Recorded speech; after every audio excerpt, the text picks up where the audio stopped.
Welcome back to What Arty Noobs for General Disturbance. This is a Spähpanzer Ru 251.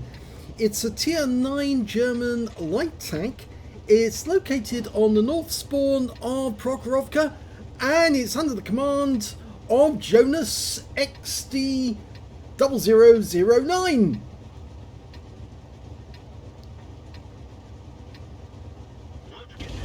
Game on.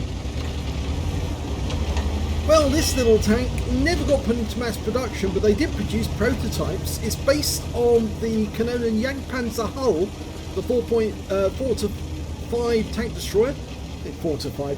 Jagdpanzer 4.5, that's precisely. Built by Henschel in 1964, it was going to replace the Walker Bulldog as the chief light tank for the German forces, but it never got put into production because instead they were so well developed on the Leopard. Oh, he was seen there, or was he? No, he wasn't seen. He's okay. He did expose one half of his vehicle when he went through the bush, and you don't really want to do that on a skid turn, because if you do, then obviously there's a good chance you will be spotted. Yes, sir. So it's a good job he turned around when he did, because he would have been in trouble otherwise. He's getting some nice spotting of that Carnarvon Action 10 being hit. Tier 10 game with tier 8 tanks in it. He's already got a spotter badge for at least 1,000 hit points of spotted damage. He's got 1,500 now. He's got good view range of 410 meters. Plus, well, if he's got a good crew, he'll probably get even better.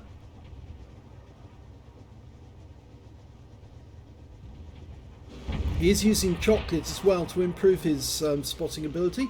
Oh, there's a Heshbarn there who's being absolutely pummeled. He's now up to 3.64k.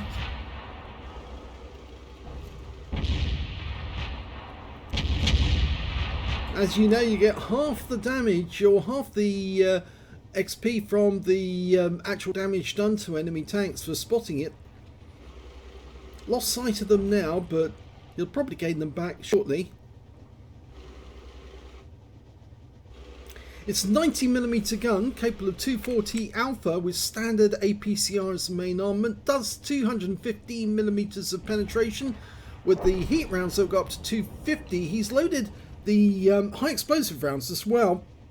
They've got very good penetration, 102mm, and they'll do 320 as well. I think it's the high explosive penetration rounds, the HEP ones. So I think it might be. It says high explosive. He's now got a patrol duty as well for being the only one spotting at least 6 enemy tanks whilst they were damaged. He's not going to open fire, because the moment he did, then obviously the enemy would know where he was. They've obviously got a light tank out there somewhere, and he's decided to load the APCR instead. Now, this tank actually had its speed dropped by Wargaming. It was originally higher, a faster speed. I think it was about 72 kilometers now. It's now dropped to 70. They've nerfed it a bit. Oh, there's a Striv over there. Didn't get any damage off him. Oh, he has now. He's up to 4.6k of damage. And it's getting higher. Now, it's got a very good gun and turret. You get the top gun and top turret right from the start. You don't have to work your way up to the top equipment. And in a hull down position, it's a very good tank, but it's got very thin armour. 25mm at the front, 20 at the sides, and 8 at the rear. And the turret's not much better either, but in a hull down position it's very difficult for the enemy to get shots on you. So it's a very light vehicle.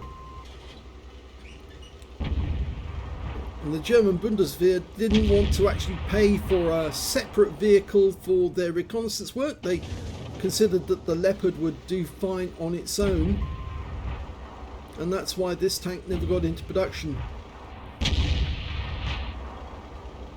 It's considered to be the best of all the tier 9 scouts. And in many ways it's supposedly a lighter version of the Leopard prototype. And he's now got 6.4k of spotting damage. It's a huge amount. Absolutely massive. You can see he's spotting all the way up to the center line. Oh no, that AMX 1390 is very close to him, but not so close that he can detect him though. Yeah, he's 203 meters away, so he's not that close. 236 meters on that guy. And he's gone. Doom Turtle's out of the game. Now he's up to 8.1k, or close to 8.2. A lot of these tanks are obviously finding their camo isn't that good, and he can see straight through them. And that 1390 was just way too close.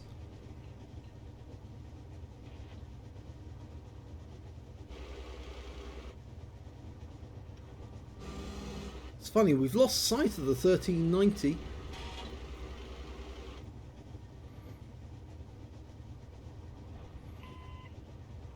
It's probably bailed and made his way back.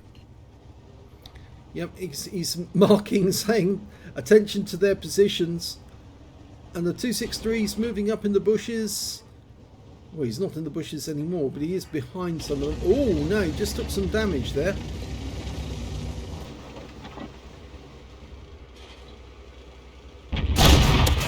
Okay, now he moved away from the bushes there so he could get shots on them without being seen by the guys up ahead. And it worked, because those guys couldn't see him from all the way across the battlefield, but the guys further to the south couldn't see him either. Oh, and there's the 1390, he's got close. Now, he might have been tempted to actually open fire at that point, but otherwise he would have missed the spotting of that Striv S1, who's come back into sight again. And he is getting that spotting, and now he's decided he's going to go active and take these guys on with his 19mm. 70 kilometers an hour top speed, so he should be able to run rings around quite a few of these enemy tanks. And oh, he's just found the Charfu 204 and just got clobbered by an Object 140 because he was up on the bank, which made it easier to see him, and it was a heat round as well. So he's escaping and evading and pulling back, but he's unspotted now, so he can go back into a bush and continue his duty.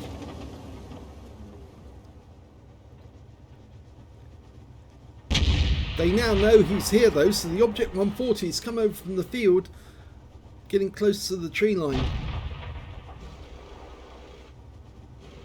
There's that Charfu 204.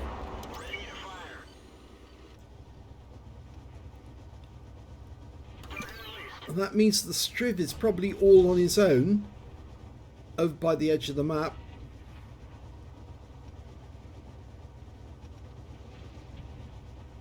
It was kind of unfortunate that the Object 140 did see him up on that bank, because he was so high up that he could see him, he could spot him. 323 hit points. I think he might be about to return the favour on that Object 140, but he could just so easily cross the road and go into his rear. Instead, he's going down the tree line. He's found the Striv again, but he has been seen, so he has to move. The Striv is still the other side of that bank, but I don't think there's any tank destroyers behind him. Maybe the Charfu 204's pulled back. Hello. Oh, takes him around from the Striv. Lock on. No, he's doing it on the move. That's better, and he got a fire. Now finish him off. And there's the kill shot, so he does get the spotting on that one. There's only 2 enemies left. He gets a shot into the Object 140, but he doesn't get the damage. Here's the Char, and he's got round behind him, which must infuriate the Char future, because he's turning his turret as fast as he can, but he can't outmatch the speed of this vehicle. And that is the end of the game. Very well played, Jonas. Guns up. He's happy. And here's the end of battle results for Jonas XD0009 in the Spähpanzer Ru-251. He got his first ace tanker in this vehicle. Yes, when you get the scrolls underneath, that's the first time you've got the ace. He also got a spotter badge for spotting at least 1,000 hit points of damage. He did much more than that. And he got a patrol duty for being the only one spotting 6 enemy tanks whilst they were damaged as well. So let's have a look. Oh, his win 8 was 900. Don't be worried about that. That's because spotting doesn't come into the win 8 calculations. So that's purely based on the damage he did to the 50 TP and the Charfu 4, as well as that Striv. Because, of course, yes, he damaged 3 enemy tanks with shells. Let's have a look at the detail. Well, we can see he actually didn't get that far up the table. Only 707 hit points of damage. The high scorer in the game was the Object 140 on his own team, who got 6,527 hit points of damage, picked up a high caliber and a Confederate. The next highest damage was the SU-130PM with 3,756 hit points, followed by the Object 140 on the enemy team with 3,275 hit points of damage. When it came to kills, it was the standard B who did the best with 4 kills, 3 kills to the Canonian Jagdpanzer 105, and then to the Object 140, the SU-130PM, the Progetto 66, and the T-95 on the enemy team. And when it came to base XP, he's right at the top because, of course, he was spotting for everyone else. 1,499 went to Jonas, 1,129 went to the Object 140, and 1,114 went to the Canonian Jagdpanzer. He fired 6 rounds in that game, got 5 direct hits and 3 penetrations, damage of 707 hit points, of which 208 were at more than 300 meters. He received 2 hits, both were penetrations, I'm afraid. One was from the Object 140, the other shot was from the Striv S1. And he spotted 7 enemy vehicles, damaged 3 of the enemy. But look at this, just under 12,000 hit points of damage, 11,715 hit points of spotting assist in that one. And that's a huge total. That's why his XP is so high. It's absolutely massive because he did so well on the spotting side. He allowed his team to get easy damage on the enemy, because he was up there front looking for them, making sure that his teammates could see them and then allow them to kill the targets with impunity. 77,922 credits for sharing in their damage, and after repair and ammunition resupply took away 67,522 credits for sitting in a bush most of the game and then just doing a quick bit of actual damage at the end. 2,248 XP, 8,996 for completing a mission and event, 11,244 experience points altogether. What a fantastic game. What an excellent ace tanker. And all he had to do was sit in the bush there with his Ru-251 and spot the enemy. But then when he decided, I'm going to, actually get some damage as well, find these enemies because they keep hiding, he did have a rather eventful moment with that Object 140, seeing him up on top of the hill. Probably better actually when you're approaching the enemy not to be so high, because the guys in the field are going to spot you. You need to be a bit lower down. Obviously that means that the enemy might have the advantage because they'll be higher up the bank and they might see you coming.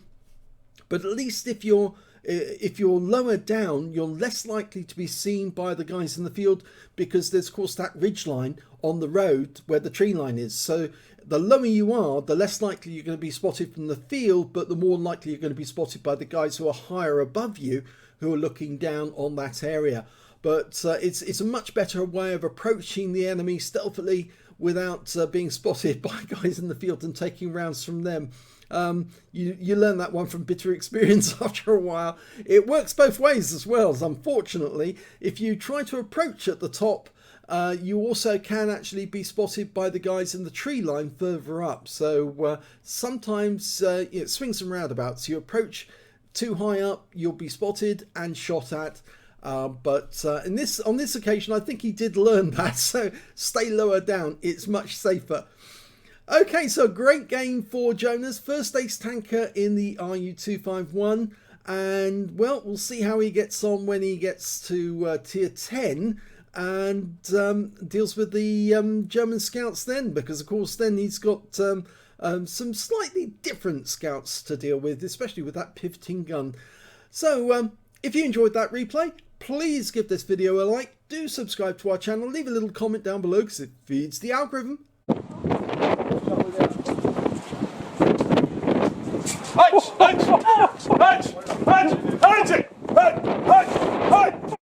And thank you for watching.